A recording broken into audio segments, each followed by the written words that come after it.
Hello everyone and welcome to System Hoppers, the actual play podcast where we can never decide what we want to play. My name is Mark, and join me and our players Tolbin, Helvetica, Mild, and Hikaru, as today we're stepping into the fantastical realm of Fabula Ultima. This is part 2 of our playthrough of the press start scenario. For an explanation of the game mechanics, please check out our first episode. To give a quick recap, the group have taken on the role of 4 adventurers from the kingdom of Dunova. Mild is playing Blair Clarimonde, their heir to the Dunovan throne. Hikaru is playing Cassandra, a soldier and ex-captain of the Skyriders. Helvetica is playing Edgar, a tinkerer with a Magitech right arm after an incident. And Tolbin is playing Lavigne Fulbright, a princess from a conquered nation who wears heavy dark plate armour. The group have taken an airship to the cratered ancient city of Megiddo, an ancient ruin that exists on the borders between their nation of Dunova and the Elonian Empire, a fierce nation that have slowly been conquering nearby regions to add to their forces with Magitech soldiers. Elonian troops had allegedly been spotted in the area, and although Blair's father, the king, was against it, they decided to recruit a force to investigate and brought along an airship, flown by a pilot Blair trusted, a grizzled old man by the name of Leon. On their approach though, the group heard a rumbling from the ancient ruins, and a beam of purple energy shot down and grounded the airship, which the group managed to aid the landing of, but still leaving it temporarily out of commission. As they prepared to head into the city itself, we cut away from them to a scene somewhere else, where 2 dark figures seemed to be searching for something in the ruins up ahead. But who they were and what their goals are remain unbeknownst to our plucky adventurers. We'll be picking up from after that scene, where we have a new and interesting mechanic to introduce.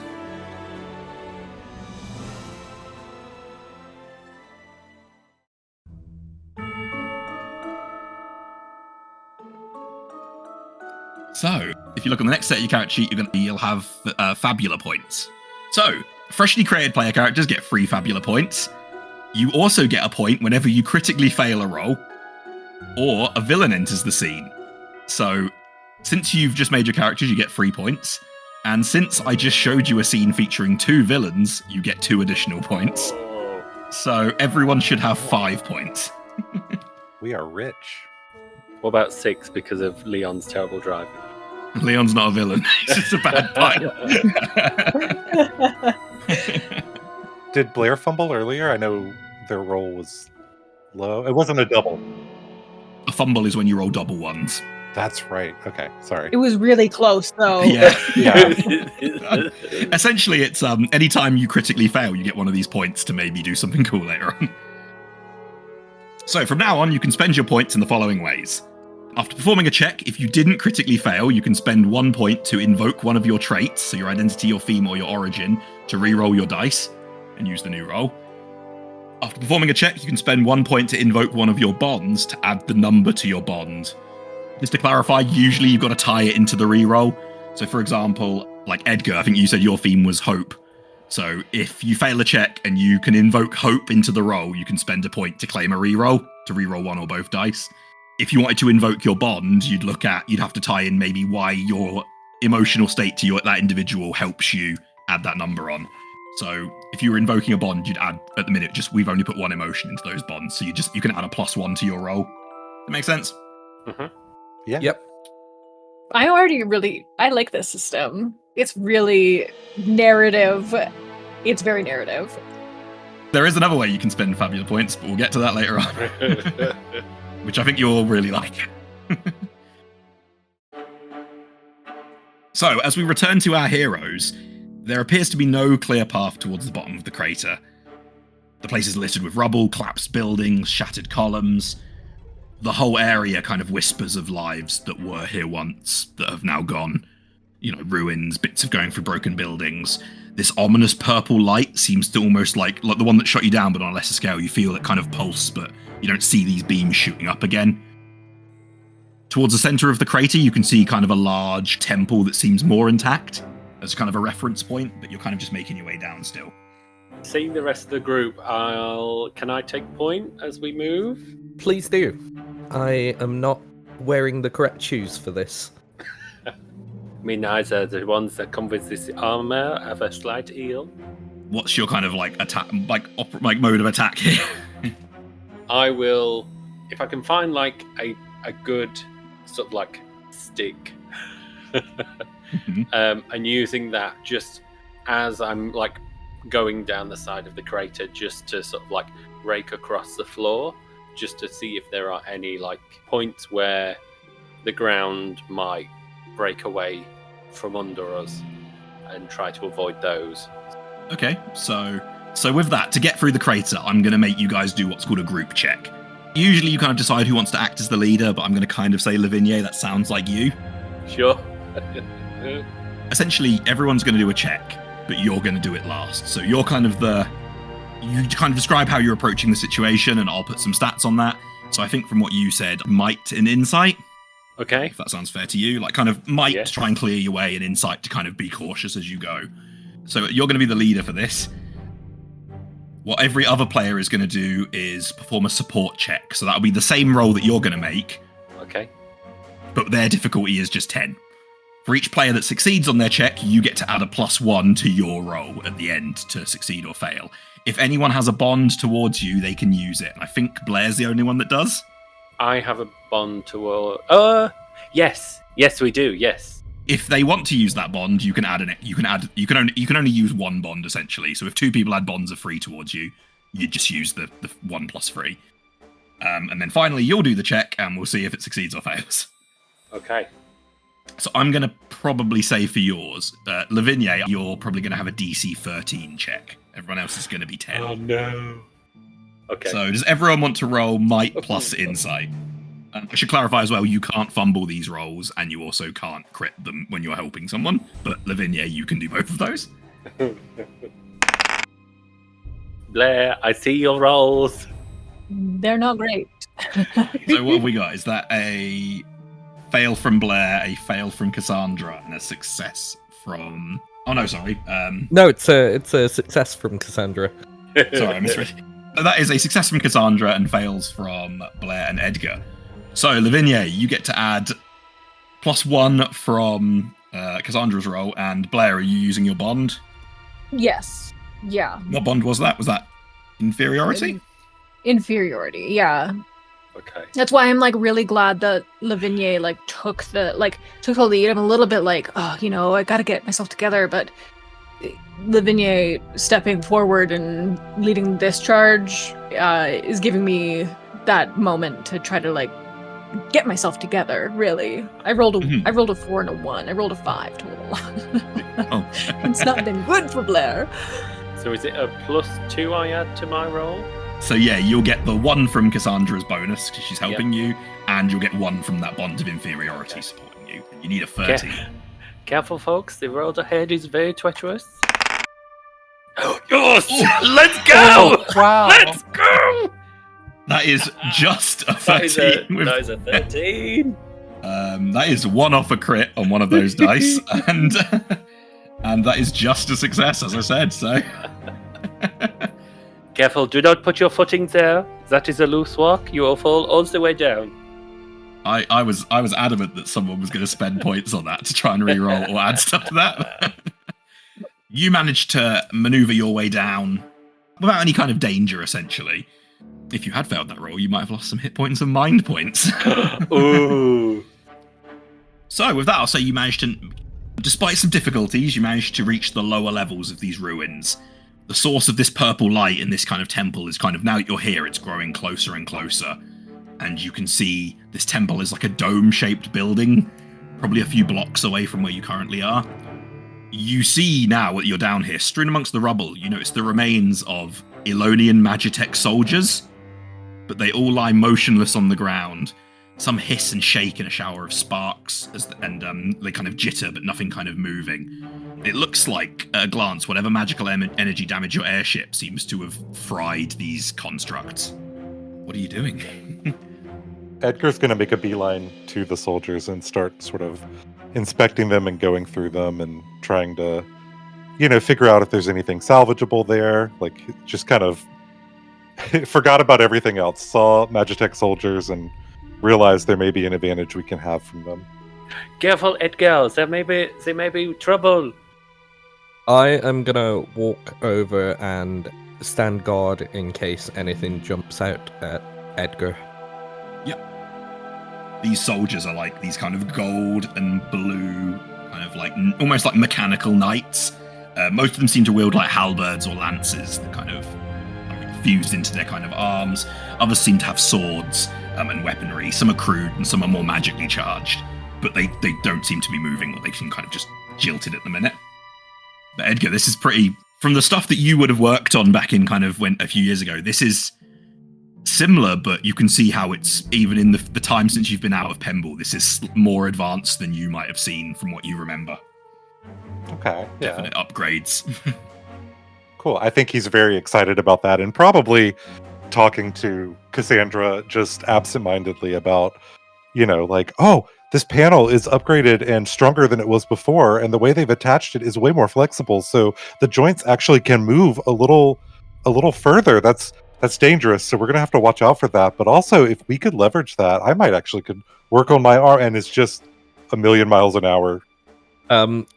Cassandra is just nodding and shooting glances at the other two, like, I don't know what any of that means. I'm just gonna thumbs up to Cassandra. You just see a very forced smile on Cassandra's face. Blair, what are you doing? I'm very happy that the group seems to be, creating some, moments together. I've been very on edge. I'm not supposed to be here, as per my father's wishes. So my focus is like scanning the rest of the crater. You said it's like a temple that's in the middle, right? Yeah, like a dome with a big dome on it. With a big dome. So I know that that's likely where we're going to be heading, but knowing that in politics, there's the person who's, at the head of the political kind of thing, but then there's all the background players that are happening too. I'm scanning the environment the same way that I would scan a political situation, like my father taught me. So like, yes, there's the dome where we're likely headed, but what else might be important in this landscape as well? That's kind of what I'm on the lookout for. In that case, Cassandra and Blair, I'm going to ask both of you to make me insight plus insight rolls. DC 10. Because you guys, you're kind of actively scanning the landscape. It's not the same roll twice for both of you. Oh, wow. So that is what? Fours for both of you. Would I be able to use a Fabula point? Yeah, is that for a full reroll? Yeah, my duty to Dunova really is figuring out what happened here. And because I'm the heir, this is a place of secrecy and the people should know what happened. So Yeah, I think knock off the point, you can have the reroll. ooh, it's a 12 total. 12, that is a success then, in that case. While this is all going on then, Blair, the conversations of the rest of your party, like you kind of mute them in your mind as you scan this landscape, like taking in the sight, taking it in through all your senses. Before anyone else, you spot motion from just initially kind of in the distance, from kind of a couple of these streets away through the buildings, as suddenly bursting out from one of the buildings and kind of almost into the street, you see a small cloaked figure running towards you. And they appear to be being chased as they run through. You hear this kind of creak as this flying purple bat thing shoots out, pursuing it. She's kind of flailing her hand. She doesn't seem to be armed and doesn't seem to have noticed you either. Okay, yeah, I'll put my hand over Edgar's mouth just to be like, trying to make sure that the rest of the group is stealthy as well. And Edgar's just been rambling on, and so I'm just pointing wordlessly to the things that I'm seeing and motioning for Lavigne and Cassandra to be aware of what's happening as well. Mm-hmm. You see this creature. It seems to be just a bat with an eyeball with wings and two small claws, like almost for feet. And as he does that, it kind of swoops in on this merchant who kind of ducks, and it like misses her and like smashes into the side of one of the buildings and rumbles, and then kind of latches out, jumps off, and seems to be pursuing her. At this point, you can hear her kind of screaming, like, ah! She kind of like ducks, grabs her hat, puts it back on. She sounds like a small girl. She appears to have a large backpack, like a huge rucksack that kind of clanks and jingles. And like at one point, this back kind of lunges her, hits the rucksack and kind of bounces off because it's so bulky. It doesn't seem to hit her. At this point, you see she kind of looks at you and she sees you and she starts screaming and running towards you. Sort of turn and see her sort of draw my sword at the same time of shouting to her, Drop the rucksack! She's slowing you down! I can't! That's my stuff! We will get your stuff later! This creature like lunges at her again. As you kind of ask her to tell her to drop her stuff, she continues to kind of like waggle her arms in. She's like, no, I'm a merchant. Please help me. Help. As she runs, Lavinia, she runs past you and then kind of trying to put yourselves between her and this monster. As she kind of shouts and screams, you see, almost in response to this noise, you hear this whirring sound, like as two of the Elonian soldiers kind of perk up and almost respond to this loud shriek. As they pick themselves up, they glance over, see you guys, and that blue light on the front of their thing just turns red as they start to kind of stagger towards you. Is that the soldiers that were right next to us? No, these are different ones. Oh, thank God. Those ones were completely fried. These ones seem damaged, but operational. Okay. Miss Merchant, you should keep quiet. You're waking all of the soldiers and possibly the dead. So to determine which side has priority during a conflict scene, we're going to do what's called an initiative roll. However, these are not the initiative rolls like you might be used to during D&D, where you get your turn individually. What I'm going to ask you to do is, you know those group rolls we did earlier? Yeah. We're going to do another group roll, because initiative is a group thing. You all go, like, it's who goes first, like the monsters or you guys, the heroes. I'm going to level with you because this is a group roll. I think all of you have negative modifiers. Yes. Yep. Yeah. But just to clarify, initiative is a dexterity plus insight check. So who wants to be the leader for this roll? I think because I had seen this coming, I can take the lead on it. Just Do it, Blair. Yeah. You got me. Yeah. Oh, we will see.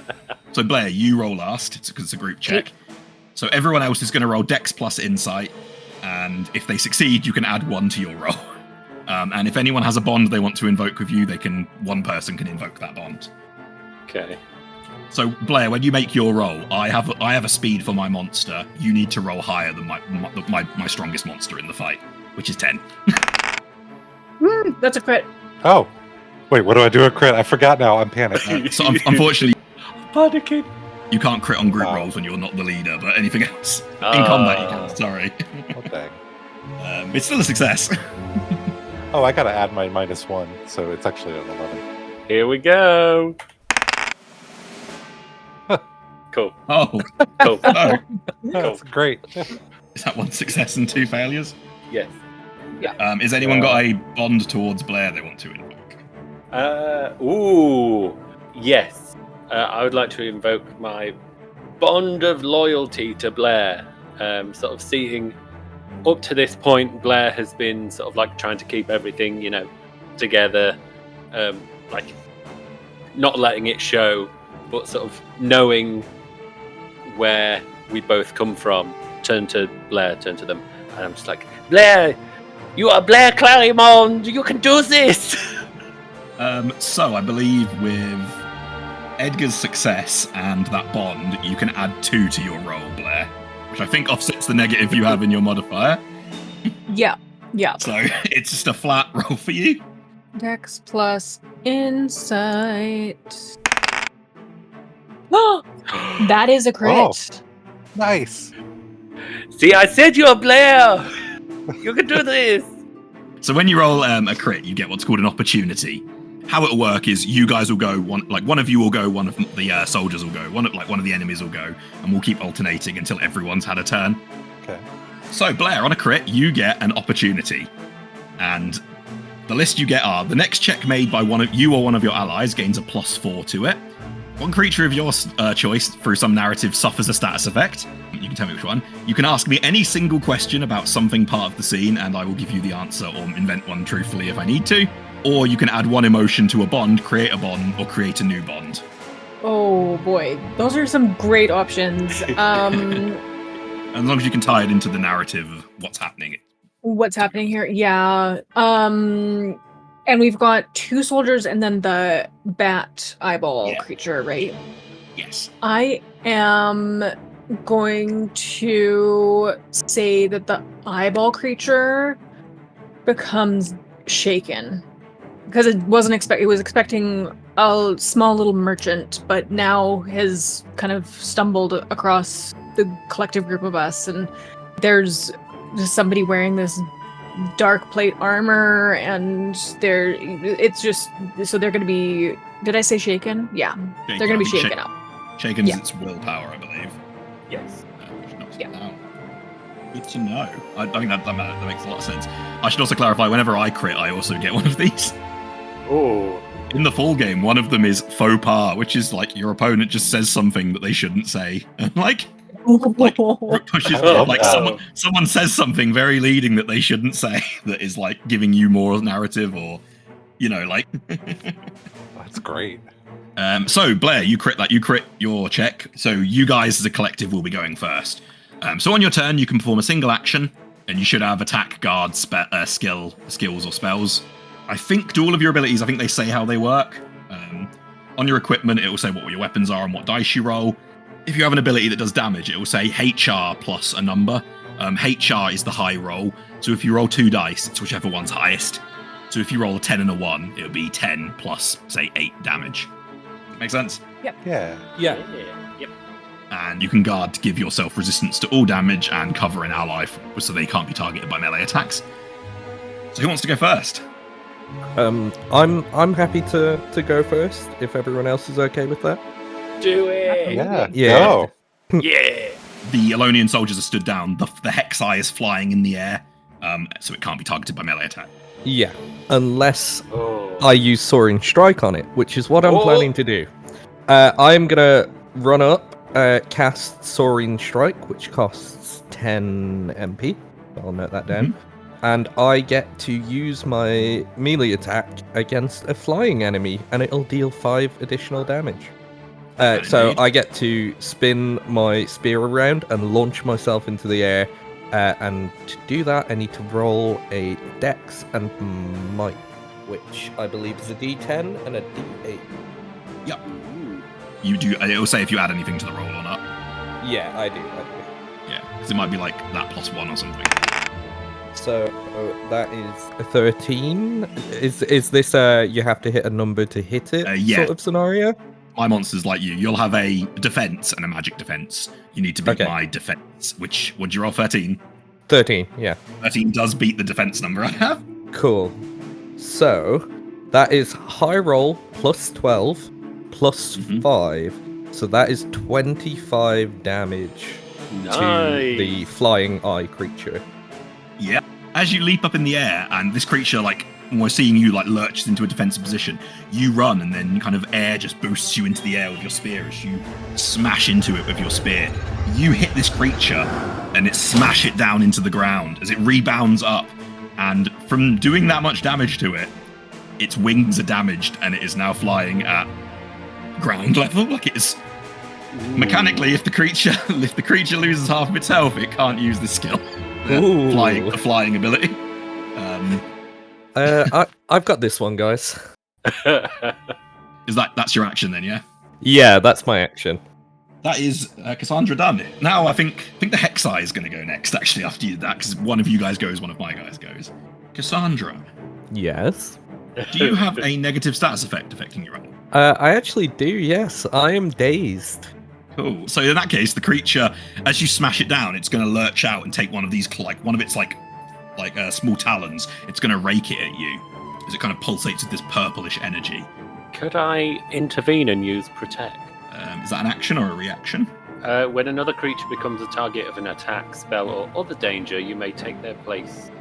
Any checks that are part of the danger, such as accuracy checks or magic checks, will be performed against you instead of the original target. You may declare the use of this skill before or after the checks have been made. Yeah, is that? Yeah, I think you can do that then. So does that mean you're now the target of the attack? Yeah, I see. As the creature bounces back up off of the floor, I run over, seeing it sort of almost go to claw Cassandra. I sort of run over and put myself in between, almost barging Cass out the way. Oh, and that is going to be a 9 to hit. Is that defense or magic defense? That is just a regular defense. That does not hit. As this creature like lurches at you, then and it attacks, you are just kind of impose yourself in the way as it hits your armor and just bounces off. And I think you can't use that skill again now until it's my turn again. Yeah. Yeah. Cool. Who's next? So that's its turn. Someone that is not Cassandra can now go next. I can go. Yeah. I think that Edgar is probably still behind Blair a little bit, and he takes aim with his pistol at the 2 soldiers off to the side because he's still eyeballing them, and he's going to use barrage. Okay. So what barrage does is when you attack with your pistol, you can spend 10 of your mind points, and basically I'll roll my dex and my insight, and we perform a single accuracy check, compare it to the defense of both targets to determine which of them are hit by the attack, and then they'll both take the same damage. And I think your weapon is dex plus insight plus 1. Yes. Yeah, that's right. Thank you. Yeah. So you're attacking both the soldiers. Yeah. Yep. He flips his little goggles on for that. Yeah, as you see, they kind of stand up, like almost like line a shot up and fire this barrage at them. It's a 12. 12 does hit. So your damage is... High roll plus 8. So what was your higher roll there? 7? So 7, yeah. 7 plus 8, so that's 15 damage to both of them. Nice. As these creatures lurch up, you quickly fire your shot, and you get... Having worked on these creatures before, you kind of are aware of where some of the weaknesses structurally are on their armor. As you hit them and they knock back, they're also still slightly damaged from whatever shut them down the first time. Good shot, Edgar. Thanks. One of these creatures is going to lurch up Edgar, and it's going to lurch over, and it's going to attempt to stab you with this halberd it's got on its arm. Check what its dex plus might is. Dex plus might plus 3. Highest roll on the d6, lowest roll on the d10. Oh. That will be 10 to hit. Does not hit. Does not hit. So as this creature lurches at you, you manage to just kind of jump back as its movements are slow and telegraphed as it thrusts this halberd at you. Does not hit. Next turn. Blair or Lavigne? Blair, would you mind me going? Go right ahead. Seeing this one march up and strike at Edgar, I turn to Cassandra and be like, "You have this one, yes?" And then do not give you time to respond and run and almost sort of sparking my sword off of the floor. I'm going to use Shadow Strike. So I sacrifice 5 hit points. Yep. Sacrificing the 5 HP, all of my damage by the attack becomes dark type. And I will strike it with my greatsword, sort of going from like hip to shoulder, sort of striking up with it. Yeah, and I think it does extra damage as well, doesn't it, on a Shadow Strike? Yes, it does an additional 6. Yeah, so make your greatsword attack, which I think is Dex plus Might. Dex plus Might plus 1. Oh, hold on. Can I use a Fabula point? Because I rolled a 9, and that was a 1 on the D10. Can I use a Fabula point around my trait of guilt and how I wasn't there for my family when they were taken by Alonia? I need to do this for this group of people now, because otherwise, what good am I as a Dark Knight? Yeah. No, I think that's a perfect use for it, being faced with one of the foot soldiers of the nation that conquered yours. So yeah, you can re-roll that 1 or both dice. Okay, just You get a 7, this will crit. So that is 7, 5, 12, 13 altogether. 13 does hit. Okay, high roll plus 10 plus 6, so that is 17, 23 points of dark damage. 23 dark damage, yeah. Yes. I strike this one, and then, ready stance, just in case. Okay, as you hit this creature, you dragging your sword across the ground and bringing it up. You slash up, and as you strike the creature in the core, you take off a chunk of its central armor, As you see, you've exposed its chest. As it does that, you see energy is starting to arc across this creature, and some of that energy seems to now arc into its halberd. Okay. In this, when you have lost half your health, you're in crisis. And when these creatures are in crisis, their halberds. It is now that creature's turn, and Lavinia, I'm going to say that creature is now going to try and stab you back with this halberd, with this energy kind of jutting across it. Okay. Don't be mean.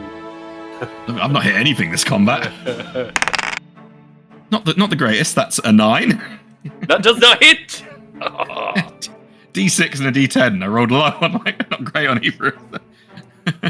As this creature lurches at you, then again, it's still really slow as you're able to jut back. This energy kind of hits your armor. It doesn't seem to be lightning damage or anything, but it doesn't seem to be able to actually get past your armor as it kind of crests off it almost. What's that stings then? It's just Blair to go, right? Yeah.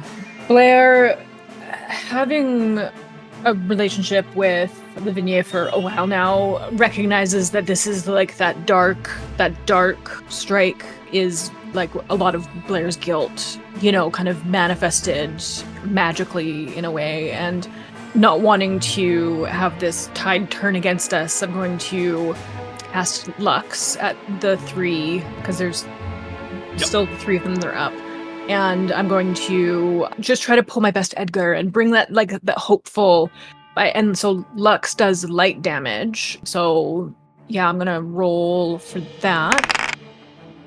Oh, there's a 1 on the one of the. It's an 8 total, which is not a very good roll.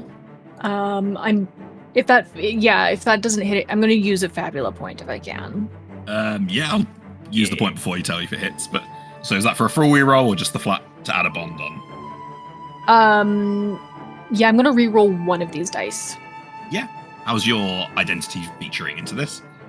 Yeah, I'm gonna re-roll my willpower dice, and I'm going to pull the part of Dunova, culture is just there's a proper order to things kind of thing, and so particularly against this purplish energy eyeball bat creature thing, this isn't something that seems in line with what would be good for Dunova at all. So it's my duty to take it down. Yeah, that sounds good to me. So re-roll one or both dice. So your willpower dice, I think you said. Yeah, which is a D8. It's a 1 better. It's a 9. It's a 9 total. So 9 will hit the Hexai, but not hit the Elonian troopers. Okay. The Hexai's magic defense is 7. The Elonians is a bit higher.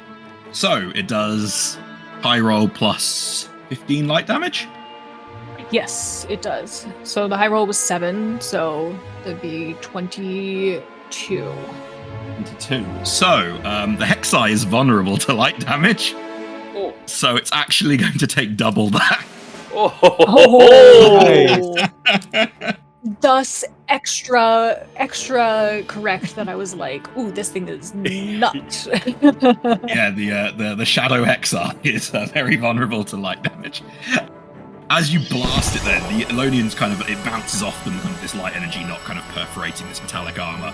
As it does that, it hits into this Hexai that just fizzles up and just almost melts into the beam of light. As I only had 25 health left after the Cassandra soaring strike hit. That Hexai had a really bad day. Yeah. Yeah. So, is that everyone having gone? Yes. Yeah, I think so. So, we go back to the initiative, back to the top of the initiative again, which I believe you guys won. Yep. So, it's all of you guys again. I guess with the enemy in front of me being killed, I guess I'll spin around and rush over to one of the large Magitech enemies. Yeah, so one of them is stabbed at Edgar and one of them stabbed at Lavinia. I'm gonna head towards the one that stabbed at Edgar and say, hey, big guy, eyes on me, and I'm gonna cast Elemental Weapon. So I'm gonna spend 10 mana, which drops me to 30, and I will slam my heavy spear on the ground and it will go ablaze, and I will be able to do fire damage. I also get to make a heavy spear attack with that as well. Yep. So yeah, roll to hit. And that is a 10. I may use a Fabula point to re-roll the 1. Okay. Let me know before I'll tell you if it hits or not. Yeah, and I have to relate that to one of my traits, right? Yeah, so trait for a reroll, bond for just the static bonus. It's relevant. Okay. Yeah, I'll use the reroll. As a former captain of the Skyriders, I saw it as my duty to take care of the people who worked under me, and I'm gonna take it upon myself to do my best to guard Edgar. Yep, that sounds good to me. Excellent. That is a 3, which makes it a 12. That hits. Yeah, so that is a 9 plus 12, which makes it a 21 fire damage this time. 21 fire damage. That, yeah. And as you hit this creature, it doesn't really react, it's still focused on hitting Edgar, or attacking at Edgar, at which point it kind of, you smash it in the back with your spear as it catches this fire energy, burns it. As the same thing kind of happens as the Lavinia said, as you hit it, you almost expose kind of its core as it starts to pulse with this energy as well. At which point it is now going to take a swing at you. I thought that might be the case. I will protect on this one as well. Yeah. That is a 13 to hit. No. Yes, 14 to hit. It does hit. That is high roll, which is 9 plus 12 bolt damage. That's 21 points of bolt damage. Good lord. And as this hits you, this energy arcs into you. Can you suffer the slow status effect? Slow. You are slowed. So my dexterity is a D6 until that comes off. Until you can cure this condition, your dexterity die goes down 1. So that's its turn. Who's next? If I could, I would like to use my guard action, and I'm going to cover Lavinia so that they can't be melee attacked until the start of my next turn. Okay, yeah, so you gain resistance to all damage times the start of your next turn, and you can cover a creature so they cannot be targeted by melee attacks until the start of your next turn. Cool. At which point the other creature is going to go. This is the creature that was fighting Lavinia as well. It's now going to take a swing. I'll say it aims for Lavinia, but you kind of always try and interpose yourself. Nice. A 1 and a 2 on dice. Oh. Nice. That is a 6 to hit. No. As it stabs at you then, Lavinia, do you kind of like push him back, or I guess you kind of both misses? Yeah, just kind of sort of turn to him like, "What are you doing?" And then put my sword where the halberd would have gone, like not so much instinctively, but almost like accidentally. Yep. Like, oh. So now both my creatures have gone on this initiative, so it's just the rest of you player characters to go. Yeah, I'll go first.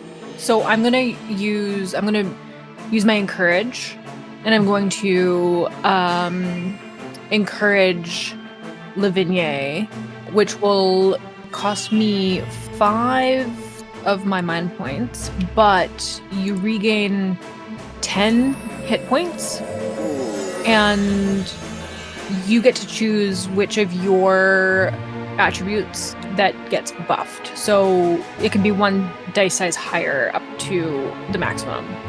I'm going to increase my might. Might is now D12. Good. And then is it Lavinia to act? Yes. With that, I'm going to, of the 10 that you just gave me, I'm going to spend 5 of them to Shadow Strike again. On the one that hit me, actually. That one's pissed me off. Yeah. Oh, so what's that roll? Is that 6 plus 4 plus 1? For an 11. I'm gonna Fabula point the D12 using my origin of Amorica, and just going over, like, in my head, these automatons have taken my home, they've invaded this place, they have attacked me, they have attacked my friends, and just like going over that and using that to rile myself up. Yeah, that's perfect reason to spend it, I think. Yeah, make that reroll. Oh, that's a 2. New to hit is 7. Is that just a 7 to hit? Yeah. 7 against their regular defense. That Yeah. just hits. Oh, okay. So that is 20 points of dark damage. How do you want to do this? How do you want to kill this one off? I kind of want to like almost Team Rocket this automaton through the tree line. I like hit it, and it kind of as my sword makes contact with its like core, just kind of as it like takes off in the direction like that I was swinging. As you hit it in the core, there's almost like its core kind of pulsates, almost like explodes, which then projects it even further. Mm-hmm. As you just arc your sword up and just shoot it up, and this kind of trail of smoke just kind of leaves it as it is ejected from the battle, from this almost into the outskirts of the crater, back into the ruins. That is one of the annoying ourselves left. At that point, we're going to go to the top of the initiative again. Everyone's back on deck. Who wants to go first on the last? As there's one trooper left. I've gone first for the past 2 rounds, so if someone else wants to jump in, go for it. I'm happy to just do a pistol attack. Hell yeah. Yeah. All right. Yeah, I'm not going to use like a barrage or anything like that. Yeah. This creature's looking pretty hurt. Like this is taking a couple good hits, a couple big hits. Okay. All right, it's a 14. 14 does hit. I rolled +8. Okay. What is that, 18? No, 16? Sorry. As you shoot this creature then, it staggers back, almost falls down, and then just picks itself up on its kind of last legs. It's kind of shaking. It is going to lurch towards you, Edgar, and at the last second, spin and kind of take a stab on Cassandra. I can take it. Do you want to take it? Do you want me to jump in? I got this. That is going to be a 16 to hit. Oh, that does hit. Oh, no. Well, look where we are.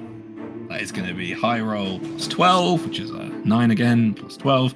That is 21 bolt damage. Oh! And the slow Okay. status effect. Okay. As it changes targets, you're caught off guard as it just catches you, and this kind of energy kind of hits into you and kind of doesn't electrocute you per se, but just kind of staggers you slightly and slows you down. Okay. I think I will follow up from that if I'm able to. Yeah. If I've got the slow effect, my dexterity is a D8 now, right? Yeah, it will go down 1. Okay. Excellent. I will follow up from that. How big would you say these creatures are? They're about 6 foot tall. They're like rank and file, like foot soldiers. Okay. Mechanical foot soldiers. And what weapon did it have? It is a halberd. A halberd. An electrified halberd in its arm. So, as it strikes me with the halberd, I'm gonna stagger back, dig my spear into the ground, push off it, and just go straight for the core. Stab straight for the middle. Yeah, roll to hit. That is Dex plus Might. So that is a 10 plus 1 on that, so 11. 11 does hit. 10 would also hit. So that is 6 plus 12 fire damage straight to the core. That is significantly more than the 4 health it had left. How do you want to do this? I would like to, as I said, take the hit, use the force of my spear in the ground to springboard forward, spin my spear around, and I want to slice through the core and come out the other side. As you stab into it, then this heat almost like pulses as it kind of overheat its core from the inside as it lurches at its spear to try and stab at you again, but then just kind of shuts down as it reaches at you and just kind of just about kind of turns off in time as it kind of hits the ground and just immediately like falls down your spear.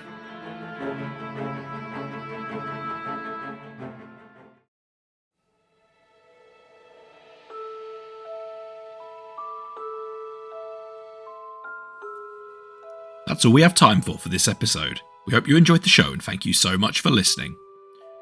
Music from this episode was used with permission from Son of a Die, who made the official soundtrack for Fabula Ultima. Thank you for letting us use it, and I'll put a link to their Bandcamp page down below in the show notes. Sound effects are from Battlebards. Check them out for a great range of tabletop soundscapes and effects. If you want to support the show, please do follow us on our socials. I'll put links down in the show notes, and we even have a Discord server now where you can talk to the community and see potential updates on what we're playing and might play next. Join us next episode when our characters recuperate after their battle with the creatures within the crater. Find out just who the girl being chased was, what she's doing in the ruins of the crater, and if she knows anything about the Elonian soldiers that are here. Take care.